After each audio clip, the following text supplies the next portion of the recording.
हिंदवी स्वराज्याचे सरसंस्थापक छत्रपती शिवरायांना मानाचा मुजरा करतो। भारतीय राज्यघटनेचे शिल्पकार भारतरत्न डॉक्टर बाबासाहेब आंबेडकर यांना मानवंदना अर्पित करतो। आज ज्यांच्या सत्काराकरता आपण सर्व लोक या ठिकाणी एकत्रित आलो आहोत ते आपल्या महाराष्ट्राचे सुपुत्र आणि भारताच्या सर्वोच्च न्यायालयाचे सरन्यायाधीश आदरणीय श्री भूषण गवई साहेब, मंचावर उपस्थित असलेले केंद्रीय राज्यमंत्री माननीय रामदासजी आठवले,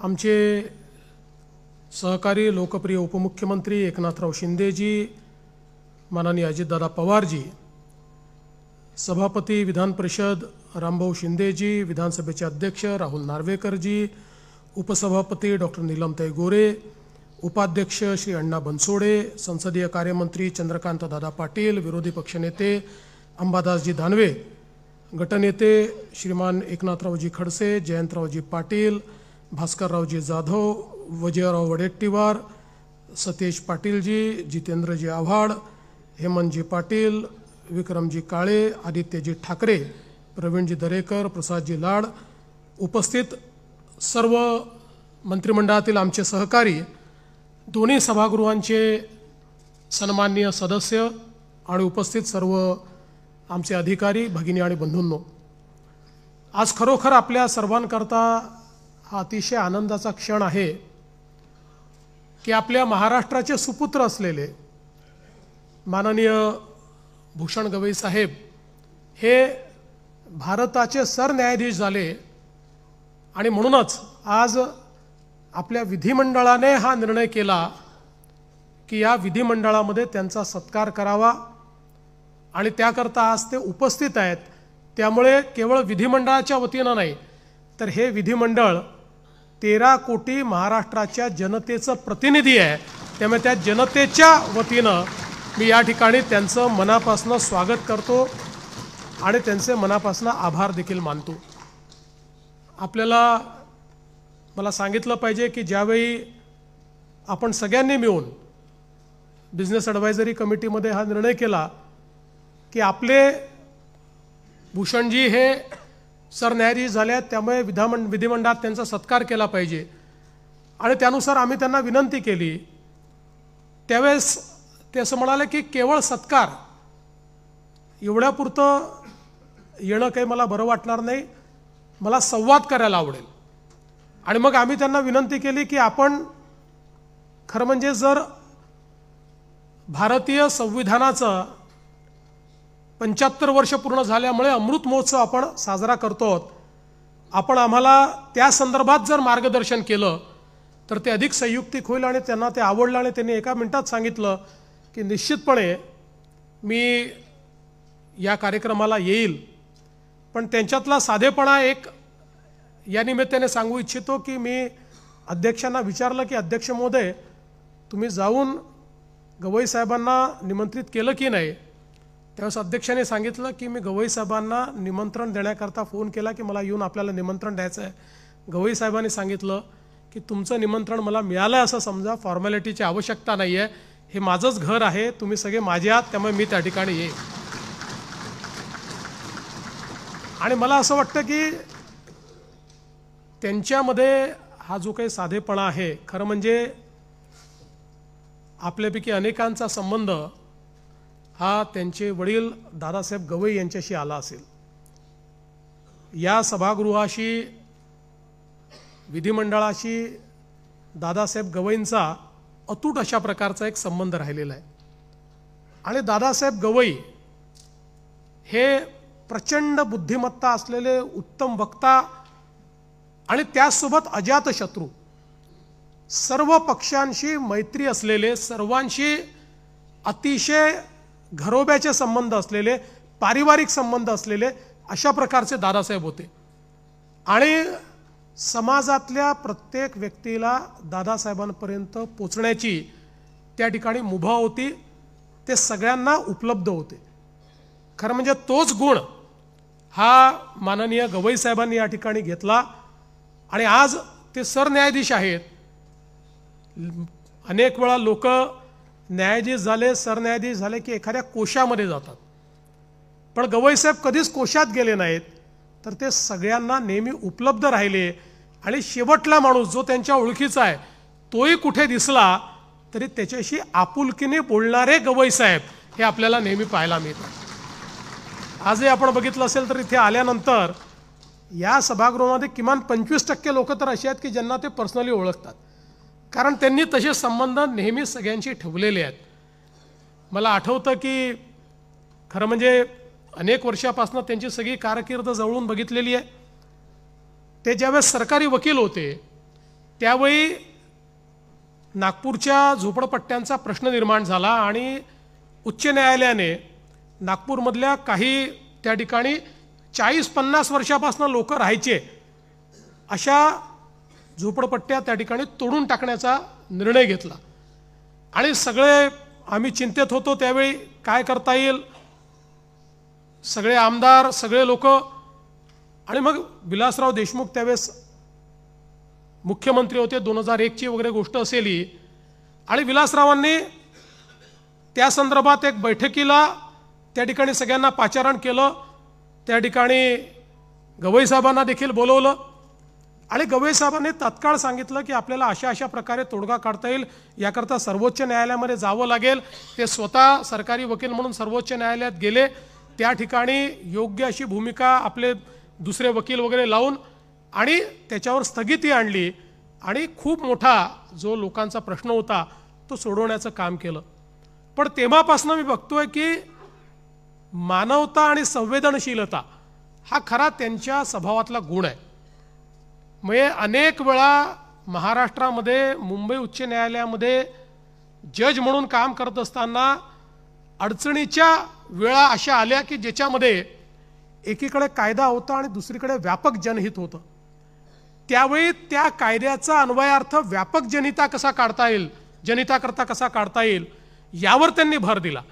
आणि प्रत्येक वेळी सगळ्या गोष्टी कायद्याने होतात असं नाही, तर व्यापक जनहित हे कायद्यामध्ये बसवता येतं अशा विचारांनी त्यांनी अनेक निर्णय त्या काळामध्ये दिले.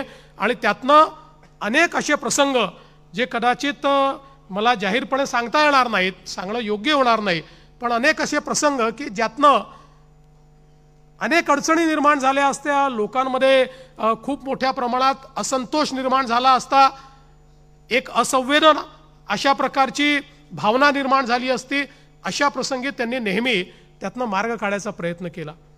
विशेषतः मला आठवतं की त्यांची काम करण्याची पद्धत इतरांपेक्षा वेगळी कशी आहे, तर एकदा भोपाळचा जो हायवे आहे या हायवेच्या संदर्भात उच्च न्यायालयाने स्थगिती दिली आणि त्याच्यामध्ये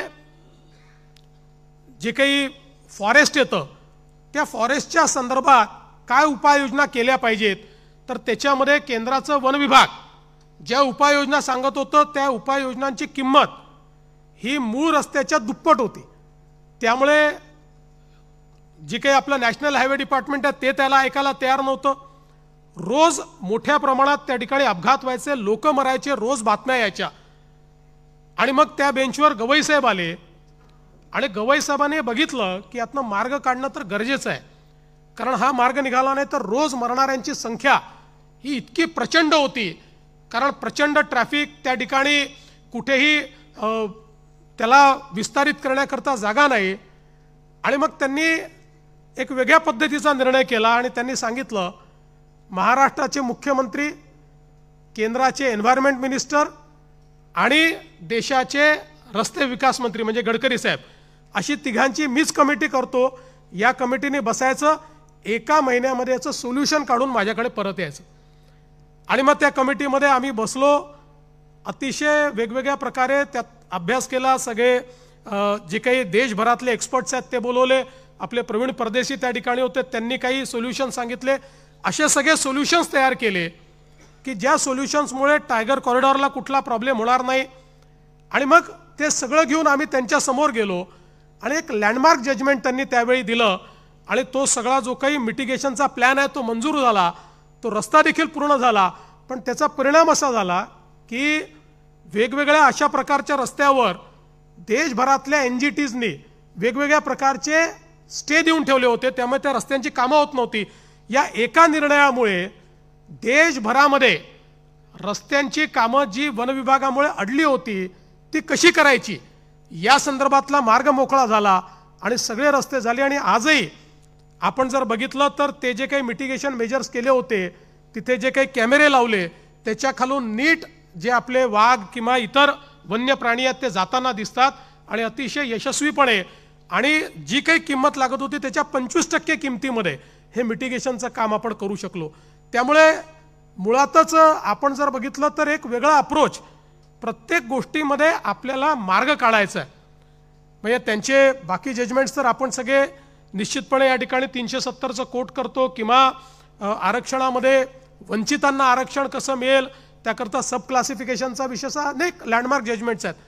पण महाराष्ट्राकरता एक अजून महत्त्वाचं जजमेंट जे त्यांनी दिलेलं आहे ते झुडपी जंगलाच्या संदर्भातलं जजमेंट आहे, की झुडपी जंगलाच्या संदर्भात वर्षानुवर्ष, म्हणजे आम्ही लहान होतो तेव्हापासनं कुठलाही विदर्भातला पुढारी हा एकच मागणी करायचा की झुडपी जंगलाचं काहीतरी करा, कारण आमचे सगळे प्रोजेक्ट त्या ठिकाणी अडलेले आहेत. पंतप्रधानांकडे सगळ्या मंत्र्यांकडे आम्ही जायचो आणि अतिशय जटिल, कारण एकीकडे वन अशी संज्ञा होती, दुसरीकडे ती रेव्हेन्यू लँड आहे असं म्हणणं होतं, आणि त्यातनं अनेक प्रोजेक्ट अडले होते, लोकांची घरं अडली होती. नुकतंच त्या संदर्भात अतिशय डिटेल्ड आणि लँडमार्क अशा प्रकारचं जजमेंट त्यांनी दिलं, ज्या जजमेंटच्या माध्यमातून विदर्भातले प्रोजेक्ट देखील त्यातनं मोकळे झाले, वनाकरता देखील जमीन मिळाली, आणि अतिशय मानवतेचा दृष्टिकोन घेऊन जो गरीबातला गरीब आहे त्या गरीबाला कशा प्रकारे मदत मिळेल अशा प्रकारचा प्रयत्न या जजमेंटच्या माध्यमातून त्यांनी केला. आणि म्हणूनच मला असं वाटतं की शेवटी कायदा असतो, कायद्याचं इंटरप्रिटेशन असतं, पण हे सगळं करत असताना एक व्यापक जनहित हे मनामध्ये ठेवणं हे अत्यंत महत्त्वाचं असतं. आज आपल्याला या ठिकाणी खरं म्हणजे मी असं सांगू शकतो की एक जज म्हणून हायकोर्टामध्ये ज्यावेळेस ते काम करायचे त्याही वेळी त्यांचा अप्रोच हा वकिलांच्या प्रती देखील अतिशय संवेदनशील असायचा. अनेक वेळा अनेक वकील थोडं कमी ज्ञान असतं, योग्य प्रकारे विषय मांडू शकत नाही, त्यामुळे अनेक वेळा न्यायाधीशांच्या त्यांना रागाला सामोरं जावं लागतं. पण गवईसाहेब एक असे न्यायाधीश होते की ज्या वकिलाला काही येत नाही तो वकिली उभा राहिला तर न्यायाधीशच त्याला सांगायचे की बाबा रे तुझ्या केसमध्ये हे मांडलं पाहिजे, ही बाजू न्यायाची आहे ती तू मांड, आणि त्याच्यानंतर मग ते जजमेंट द्यायचे. त्यामुळे जो सामान्यातला सामान्य वकील होता त्यालाही गवई साहेबांच्या कोर्टात उभं राहायला बरं वाटायचं की बाबा इथे चुकलो तरी शिव्या पडणार नाही, गवई साहेब आपल्याला सांभाळून घेतील. आणि म्हणून मी तर नेहमी असं म्हणतो की समजा जर सगळ्या वकिलांचं एक आपण समजा मतदान घेतलं कुठल्याही कारणाकरता, तर मी तुम्हाला सांगतो 2/3 नाही 3/4 मेजॉरिटी हे गवई साहेबांना मिळेल. त्यांनी हायकोर्टाचा जज म्हणून देखील सातत्याने हायकोर्टाचं इन्फ्रास्ट्रक्चर असेल, वकिलांच्या समस्या असतील, वकिलांकरताही आपलं हक्काचं घर कुठलं तर ते गवई साहेब, वकील संघटनांना काही असलं तर गवई साहेब. त्यामुळे एक प्रकारे न्यायालय आणि सरकार आणि वकील यांच्यातल्या दुव्याचं काम हे सातत्याने त्यांनी केलं. आणि हे सगळं करताना कमीत कमी ज्युडिशियल ऑर्डर्स, कधी फार ज्युडिशियल ऑर्डर द्यायच्या नाहीत, समन्वयाने काम झालं पाहिजे, चर्चेने काम झालं पाहिजे, असा प्रयत्न सातत्याने त्यांनी केला. आणि दुसरं मी एक बघितलं की आता गेले अनेक वर्ष सुप्रीम कोर्टमध्ये गवई साहेब काम करतायत, पण सुप्रीम कोर्टमध्ये काम करत असताना एकही शनिवार रविवार ते दिल्लीमध्ये नाहीत. प्रत्येक शनिवार रविवारी गवई साहेब देशभरातल्या कुठल्या तरी कोर्टामध्ये, कुठल्या तरी वकिलांच्या संघटनेच्या कार्यक्रमामध्ये, कुठेतरी लेक्चर देण्याकरता त्या ठिकाणी फिरताना आपल्याला पाहायला मिळतात. कधीही त्यांनी सुट्टी घेतली आहे असं पाहायलाच मिळालेलं नाही. आणि म्हणूनच खरं म्हणजे सर्वोच्च न्यायालयाच्या सरन्यायाधीशांची शपथ आणि त्या शपथेकरता अक्षरशः येणाऱ्यांची मारामारी अशी परिस्थिती निर्माण झाली. कारण देशभरातनं इतक्या मोठ्या प्रमाणात सगळ्यांना माहिती होतं की एवढे पासेसही मिळू शकत नाही, पण गवई साहेबांची शपथ आहे हा विचार करून देशभरातले लोक वकील हे त्या ठिकाणी केवळ वकील नाही तर वेगवेगळ्या वॉक ऑफ लाईफचे लोक हे त्या ठिकाणी हजर झालेले आम्हाला अनेक लोक सांगतात की इतक्या मोठ्या प्रमाणात लोक बघितले नाहीत, कारण त्यांनी कधीही संबंध सोडले नाहीत. त्यांच्या ज्युडिशियल कामावर त्यांच्या संबंधाचं कधी प्रेशर आलं नाही. गवई साहेब हे संबंधातनं तुमच्यासोबत चहा पितील, परंतु ज्यावेळेस एखादी केस असेल आणि त्या केसमध्ये जर बाजू घ्यायची असेल तर ते न्यायाचीच बाजू घेतील. आणि म्हणूनच सामान्यातल्या सामान्य किंवा मोठ्यातल्या मोठ्या माणसांना भेटताना कधीही गवई साहेबांच्या वागणुकीमध्ये आपल्याला बदलच दिसत नाही. ते सारख्याच पद्धतीनं त्यांना भेटताना आपल्याला दिसतात. हे खरं म्हणजे त्यांच्या स्वभावाचं महत्त्व आहे. आणि आपल्याला कल्पना आहे की खरं म्हणजे दादासाहेब गवईंनी आपल्या नागपूरची दीक्षाभूमी जी आहे ती घडवली. आज जे काही स्वरूप दीक्षाभूमीचं आपल्याला पाहायला मिळतं आहे त्याच्या पाठीमागे दादासाहेब गवई आहेत. खरं म्हणजे भारतरत्न डॉक्टर बाबासाहेब आंबेडकरांनी ज्यावेळेस धम्मदीक्षा घेतली त्यावेळेस दादासाहेब गवई आणि अनेक लोकांनी त्या ठिकाणी खूप मोठ्या प्रमाणात ते सगळं कार्य उभं केलं आणि मग हे स्मारक उभं राहिलं पाहिजे या दृष्टीनं ते काम दादासाहेबांनी केलं. पण नंतरच्या काळामध्ये दादासाहेबांनंतर या दीक्षाभूमीचं सगळं नीट चाललं पाहिजे, तिथे योग्य व्यवस्था राहिल्या पाहिजेत, कॉलेज जे काही त्या ठिकाणी आहे ते चांगल्या प्रकारे चाललं पाहिजे, याकडे गवई साहेबांनी नेहमी विशेष लक्ष ठेवलं. ते स्वतः समितीवर नसले तरी देखील सगळं काम हे योग्य प्रकारे झालं पाहिजे, कुठेही कमतरता येऊ नये अशा प्रकारचं लक्ष ते ठेवतात. त्यातल्या छोट्या गोष्टीकडे ते लक्ष ठेवतात. आणि म्हणूनच मला असं वाटतं की कुठलीही गोष्ट ही ध्येयासारखी बाळगायची अशा प्रकारे गवई साहेबांनी आपल्या जीवनामध्ये नेहमीच मार्गक्रमण केलेलं आहे. खरं म्हणजे अनेक गोष्टी त्यांच्याबद्दल सांगता येतील, कारण ते विदर्भातले आहेत. अनेक वर्ष आम्ही त्यांना जवळून बघितलेलं आहे, आपल्यापैकी अनेकांनी बघितलेलं आहे. इथे बसलेल्या अनेकांजवळ अनेक गोष्टी सांगण्यासारख्या आहेत, कारण ज्यांच्याशी त्यांचा संबंध आहे त्या प्रत्येकाला एखादा ना एखाद असा अनुभव आहे की त्यांच्या स्वभावाचा, त्यांच्या मोठेपणाचा, त्यांच्या मनाच्या मोठेपणाचा. पण मला असं वाटतं की निश्चितपणे आज त्यांचंही भाषण आपल्याला ऐकायचं आहे आणि त्यापेक्षा ते संविधानावर आज आपल्याला या ठिकाणी भाषण देणार आहेत. आणि म्हणून आपल्या सगळ्यांना ते ऐकण्याची निश्चितपणे उत्कंठा या ठिकाणी आहे. म्हणून मी फार का बोलणार नाही, पण मला विश्वास आहे की जो काळ गवई साहेबांना चीफ जस्टिस म्हणून मिळालेला आहे त्या काळाला त्याचा उपयोग ते अशा प्रकारे करतील की ज्या दिवशी चीफ जस्टिसचं पद हे गवई साहेब सोडतील त्या दिवशी एक इतिहास त्यांनी निर्माण केलेला असेल याबद्दल माझ्या मनामध्ये शंका नाही. आणि एक अतिशय सामान्य माणूस कसा असामान्य होऊ शकतो हे गवई साहेबांनी दाखवून दिलं. मगाशी उल्लेख झाला की नगरपालिकेच्या शाळेमध्ये शिकायचं, 7वी पर्यंत इंग्लिशचा गंध नव्हता. 7वी मध्ये जेव्हा इंग्रजी आलं त्यावेळेस मातोश्री कमल त्यांना असं वाटलं की आता काय होईल, हे पास होतील की नाही, पण ते पहिल्या क्रमांकाने पास झाले. त्यामुळे सगळ्या गोष्टी ते ॲक्वायर करत गेले. म्हणजे अगदी ज्यावेळेस मध्ये काही काळ असा होता की दादासाहेबांना पदावरनं खाली यावं लागलं आणि मग ते आमदार निवासला दादासाहेब राहायला गेले. आमदार निवासात आपल्याला सगळ्यांना माहिती आहे किती लोक त्या ठिकाणी असतात. गवई साहेब तिथे अभ्यासाला होते, तर मग सगळे लोक आहेत तर काही हरकत नाही, लोकांची राहायची व्यवस्था करायची आणि स्वतः वरांड्यात बसून अभ्यास करायचा. अशा प्रकारे देखील अभ्यासामध्ये कुठला खंड त्यांनी पडू दिला नाही. आणि हे सगळं करत असताना अगदी कॉलेजच्या जीवनापासनं एक प्रकारे मग ते कॉलेजच्या निवडणुका असतील किंवा युवकांचं जे काही त्या ठिकाणचं ॲक्टिव्हिजम असेल त्या सगळ्या प्रोसेसमधनं गवई साहेब गेले. पण नंतर त्यांनी हा निर्णय केला की मला कायद्याची ही जी काही फील्ड आहे ती पकडायची आहे आणि त्या फील्डमध्ये गेल्यानंतर आज सर्वोच्च पदावर ते पोचलेले आहेत. आम्हाला सगळ्यांना गवई साहेब खूप आपला अभिमान आहे. एक मराठी माणूस, एक आमचा महाराष्ट्रातला माणूस हा त्या सर्वोच्च पदावर आपल्या मेहनतीतून तिथपर्यंत पोचला, याचं आम्हाला सगळ्यांना आनंद आहे. आणि म्हणून आम्ही आपल्याला खूप शुभेच्छा देतो आणि या कार्यक्रमाकरता आपण आम्हाला वेळ दिलात त्याबद्दल आपले आभार मानून मी माझे 2 शब्द संपवतो. धन्यवाद. जय हिंद, जय महाराष्ट्र.